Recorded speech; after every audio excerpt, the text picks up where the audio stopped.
What's up guys, my name is Ace, and today we've got quite a bit to talk about with Modern Warfare. There are some brand new leaks regarding things like map count at launch, the leveling system, and camo progression. And in addition to that, there was also an interview with the developer regarding Netcode, and we've got a few answers regarding Netcode when it comes to that.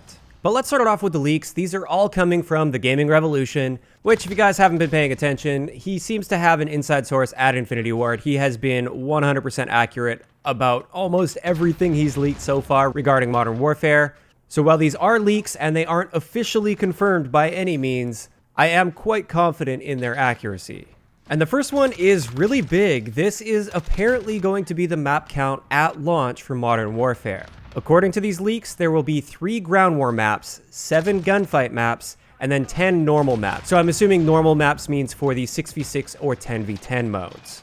And this also says including Ania, which is Ania Palace, which we actually played at the capture event in LA, although it wasn't available in the beta. And that was not a normal map. That was actually a ground war map. We were playing 20v20 on that. So it seems kind of strange that that would be classified as a normal map. Perhaps he worded this wrong, or maybe they cut off a big section of the map and therefore they can create a 6v6 map out of a larger map, which could be an interesting way to handle that. Now, if this is true, I'm honestly a little bit disappointed in the number of normal maps. Like 3 ground war maps, that sounds great, especially if they're going to be very large like the one that we played in the beta. 7 gunfight maps, that also sounds great to me. There's going to be a couple ground war maps that we haven't seen yet. But the part that I'm a little concerned about is the 10 normal maps. This is not a lot of normal maps. And if you're somebody that's not interested in gunfight or you're not interested in ground war and you just want that standard Call of Duty experience, 10 maps is not a lot to work with. And I feel like 10 maps can definitely get old quickly, especially if those are then divided into 6v6 versus 10v10 maps. Because some of those maps might be only played 10v10 or only played 6v6, and then you're limiting yourself even further if you prefer one or the other. Now, this also does depend a lot on what we can expect to see post-launch. We have no information on how many maps or how often we're going to be seeing post-launch maps. But I guess I will say the one silver lining to this is out of all of these maps that are coming at launch, apparently none of them are remade maps from previous Call of Duty games. They are all brand new maps.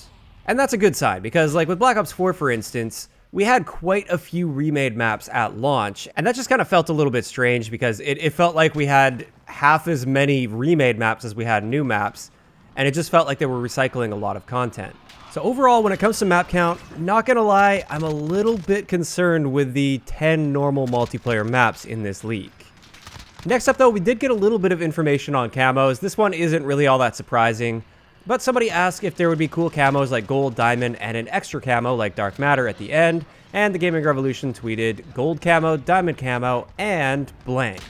So this seems to be hinting at the fact that we will once again have gold and diamond, and then something at the end of that that's like dark matter. It might not look like dark matter, but it's that sort of style of camo where you will get it once you unlock gold camo for every launch gun in the game. And that's good to see. I really like those sort of long-term things to grind for and things that encourage you to use and master every weapon in the game. After that, we have once again a pretty big leak here. Somebody asked about any news on the ranking or prestige system, because if you guys remember from the past, it was rumored that there will be no more prestiging in Modern Warfare, and there will be a new system that takes its place. And it looks like we're getting a bit more information here with this tweet. The response from the Gaming Revolution source says, yes, think seasonal, more info soon. So it looks like instead of having a rank that you level up throughout the entire life cycle of the game and you go through multiple prestiges and you just keep progressing from level 1 all the way through, it looks like we may end up seeing a seasonal rank, which definitely has me a little bit skeptical. This sounds more like having like a battle pass rank, for instance, like with Fortnite, where everybody starts at level 1 and then you work your way up to level 100 for a certain period of time, like a month and a half or 2 months or whatever it is. And I'm interested to see what they end up doing with this. Like, does this mean that every couple of months, everybody gets reset and you have to re-unlock absolutely everything and you have no choice in the matter like you did with prestiging? Or is that just going to be like a separate rank, and once you unlock everything once, then you have all of that gear permanently unlocked for the rest of the game's life cycle? I'm not really sure. I'm excited to see more information on how this actually works. But like I said, I am a little bit skeptical about this whole seasonal information when it comes to ranking up. I definitely don't want to be forced to start back at level 1 every couple of months and then re-unlock everything. And that's even coming from somebody that tends to prestige in Call of Duty games.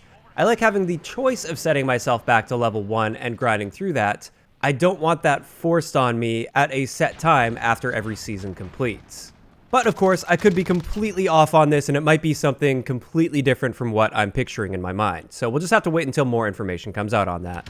Next up on this spree of leaks from the gaming revolution, somebody asked, did we already see the full killstreak list? And he says no. So the killstreaks we saw in the beta, that is not going to be an exhaustive list of all of the killstreaks that we see at launch. There is one killstreak that was missing from that list that we have seen in the multiplayer trailer, as well as in a few other areas of the game, and this is that deployable turret. So it's like a sentry gun, but it's not automatic. You deploy it, it's got a shield on it, and you have to control it yourself. That's the only killstreak so far that I know of that was not available in the beta, and I'm interested to see if there's going to be other ones on top of that that will be in the full build of the game. Next up, we have some information on Dead Silence from the Gaming Revolution source. Somebody asked about the potential of making Dead Silence a perk rather than having it as a field upgrade, which is how it's currently in the game, but we didn't have access to unlock that in the beta, unfortunately, so we didn't actually get to test that out. But this has a lot of people concerned, and according to the Gaming Revolution source, they said, we just don't want Dead Silence as a perk. This just probably won't happen. And I just wanted to quickly address this. This concerns me for non-respawn modes. For the respawn modes, I think Dead Silence as a field upgrade is a very neat idea, and I'm actually looking forward to seeing how it actually plays out. Like I said, I'm a little disappointed we didn't have access to this in the beta to actually test it and see if it is balanced properly and if it will work well. But when it comes to the non-respawn modes like Search and Destroy, for instance, I think this might end up being a mistake. Perhaps they could make some sort of an exception or just reduce footstep volume across the board in non-respawn modes, because this is something that could pretty much destroy how those modes end up playing out. That's just my opinion on that though. Like I said, I'm very open to the idea of Dead Silence as a field upgrade when it comes to the respawn game modes. Next up, some good news about leaderboards. Apparently, leaderboards are currently close to being done already, and they are planned for launch. But if they're not there for launch, then they'll be there within the next big update after launch. And that's great to see, even if it doesn't come immediately at launch. As long as it comes within the next update, I think that's great, and I'm happy to see that they will be coming to the game. Now, just a couple more leaks here that I wanted to discuss from the Gaming Revolution. The next one, somebody asked, will there be custom emblems? And apparently not this time around, so that's slightly disappointing, but at the same time, I don't think I'm going to miss them that much. And finally, somebody asked about Clan Wars. Is it 100% confirmed for Modern Warfare? And apparently, clans are now going to be called regiments in Modern Warfare, and it has been pushed back until after launch. So we probably won't be seeing that right at launch, but sometime down the road, we will see something similar to the Clan Wars system that we saw back in the day. So that pretty much covers it for all of the important things I wanted to mention from that big wave of leaks that we got through the Gaming Revolution. But there's one other thing I wanted to talk about, and this is actual official information. A German source called GameStar had an interview with a game director at Beenox, which, if you guys didn't know, Beenox is handling the PC side of Modern Warfare. And in this, that game director directly addressed the netcode issues, more specifically relating to the video that was made by Battle Nonsense, which we talked about a little while back, that showed quite a few netcode issues with Modern Warfare. So one of the quotes from this article from that game director at Beenox, they said, "We know the video and the problems. It's not a PC-specific issue that Beenox can handle on its own. The netcode is used on consoles and PCs alike, and we get that feedback from everywhere. Our people know about it, and I do not know how much they can change until the launch. After all, there are only a few days left until release, yet the network team takes such feedback very seriously."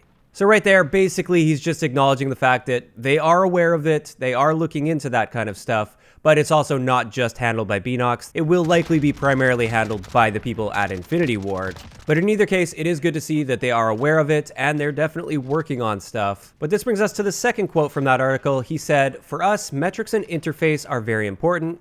We're trying to get as much telemetry data as possible, and we hope to get it through to the release. But if it does not, it will come with an update. In any case, a set of different icons that show problems with internet connection, packet loss, and server problems separately." And this is really big news, and I'm really happy to see this as well. It looks like they are going to be bringing those icons into the game that will appear on the screen when you're having networking issues, whether that be packet loss, high latency, or some other problem. You will get a unique icon that'll pop up on the screen letting you know that something is happening with your connection at that moment. This is a huge step in the right direction for sure. It doesn't necessarily solve the connection issues, but at the very least, it will let you know when something is happening and when there are problems with your connection in real time while you're playing the game.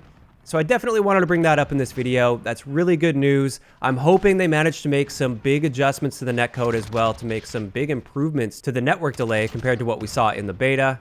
And that's pretty much all I wanted to mention here. We can expect to see a proper post directly from Infinity Ward still regarding this netcode before launch. So I'm thinking probably this week we will see something where they talk about that in much greater detail. But we did get this little acknowledgement from the game director at Beanox at least. But with that pretty much covers it for all of the information that I wanted to share today. There's a lot of it. And of course, I'd like to know in the comment section below, what are you guys thinking about all of these different topics, like map count, for instance, seasonal ranking? What do you guys think about that? And what do you think about the fact that it looks like we're going to be seeing these network icons showing up on screen once the game actually launches? If you enjoyed the video, a like rating is always appreciated, and don't forget to subscribe for more if you haven't already. I'll talk to you guys next time. Yeah.